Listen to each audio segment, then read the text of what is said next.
ஆகவே ஒருவருக்கு ஒருவர் பாவங்களை அறிக்கை செய்து கொள்ளுங்கள். ஒருவர் மற்றவருக்காக இறைவனிடம் வேண்டுங்கள், அப்பொழுது குணமடைவீர்கள். நேர்மையாளருடைய வல்லமை மிக்க மன்றாட்டு பயன் விளைவிக்கும். தூய யாக்கோபு எழுதிய திருமுகம் அதிகாரம் 5 16வது இறை திருவசனம்.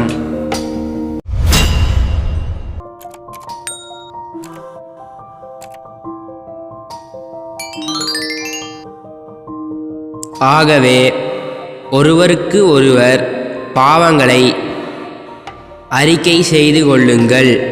ஒருவர் மற்றவருக்காக இறைவனிடம் வேண்டுங்கள், அப்பொழுது குணமடைவீர்கள்.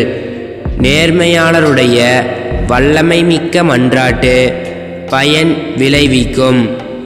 தூய யாக்கோபு எழுதிய திருமுகம் அதிகாரம் 5 16வது இறை திருவசனம்.